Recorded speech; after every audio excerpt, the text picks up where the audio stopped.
Assalamualaikum dan salam kemerdekaan. Tepak Seri Warisan Budaya, pusaka nenek zaman berzaman, penyelot jalan generasi berjaya. Itulah kepimpinan Nabi Sulaiman. Kawan-kawan, pernah dengar tak cerita tentang Nabi Sulaiman? Iya, Nabi Sulaiman merupakan putera Nabi Daud alaihissalam.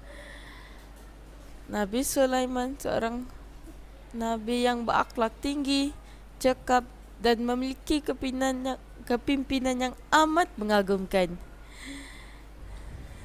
Setelah Nabi Daud alaihissalam memikirkan tentang usianya yang semakin berkurangan, Nabi Daud pun memanggil Nabi Sulaiman.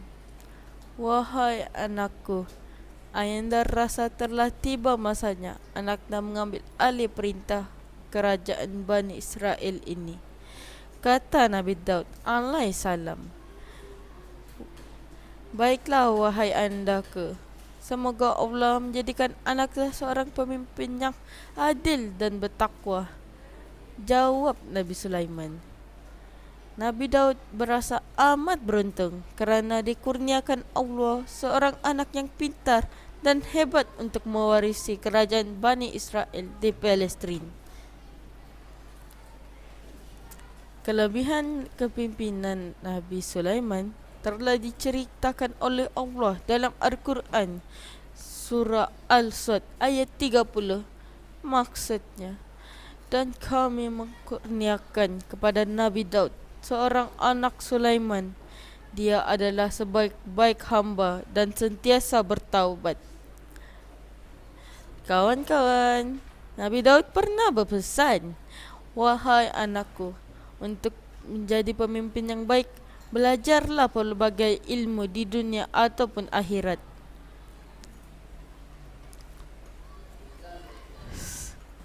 Nabi Sulaiman telah memimpin kerajaan Bani Israel dengan penuh keadilan dan kebijaksanaan. Baginda benar-benar mewarisi kepandaian dan kemahiran yang telah dimiliki oleh ayandanya dalam hal kepimpinan dan pertakbiran. Pada suatu hari, sewaktu Nabi Sulaiman menyaksikan persidangan yang dihakimi ayandanya tentang dua orang rakyat yang telah membuat aduan. Wahai paduka yang mulia, kami memohon beribu ampun. Kami datang untuk membuat keputusan tentang masalah kami ini, kata salah seorang daripada mereka. Nabi Daud dengan tenang menjawab, cuba kamu berdua terangkan kepada beta, apakah masalah kamu itu? Pemilik kebun menceritakan tentang kambingnya yang telah merosakkan tanamannya. Sedangkan waktu itu, pemilik kambing tersebut tertidur dengan nyenyak sehingga tidak menyadari kambingnya telah merayau-rayau ke dalam kebun lalu merosakkan tanaman. Pemilik, baiklah, akan kuputuskan persoalan ini dengan penuh keadilan. Engkau mestilah menyerahkan kambing itu kepada pemilik kebun sebagai ganti rugi kerosakan tanamannya, kata Nabi Daud. Setelah mendengar keputusan itu, pemilik kambing itu berasa amat sedih dan tidak berpuas hati kerana terpaksa menyerahkan kambingnya kepada si pemilik kebun. Kawan-kawan, dalam suasana tenang itu, tiba-tiba Nabi Sulaiman berdiri dan bersuara, wahai ayandaku yang bijaksana, izinkanlah anakda berbicara dalam memutuskan persoalan ini. Anakda mempunyai idea yang mungkin akan memberi lebih keadilan dan timbang rasa terhadap mereka berdua. Anakda cadangkan kambing itu diberi sementara untuk dijaga oleh pemilik kebun, dan beliau boleh mengambil hasil susu yang ada pada kambing itu. Manakala pemilik kambing pula haruslah mengurus dan menjaga semula tanaman yang rosak itu sehingga tumbuh dengan suburnya.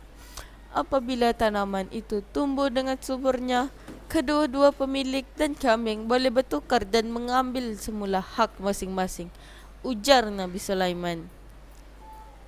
Setelah mendengar ujar Nabi Sulaiman, semua hadirin terpegun dan terkejut dengan kebijaksanaan Nabi Sulaiman dalam membuat keputusan. Firman Allah dalam Al-Quran surah Al-Anbiya ayat 79 yang bermaksud, maka kami beri Nabi Sulaiman memahami hukum yang lebih tepat bagi masalah itu masing-masing. Kami beri hikmat, kebijaksanaan dan ilmu. Kawan-kawan, daripada cerita tadi, dapatlah kita mengambil beberapa pengajaran. Pertama, Allah Maha Pencipta dan Maha Berkuasa ke atas segala ciptaannya. Kedua, kepimpinan yang baik dan adil dikenal dan disanjung sepanjang zaman. Ketiga, kita haruslah mencari ilmu sepanjang masa, sama ada ilmu di dunia maupun ilmu di akhirat. Sekian sahaja cerita saya pada kali ini. Wabillahi taufiq wa hidayah.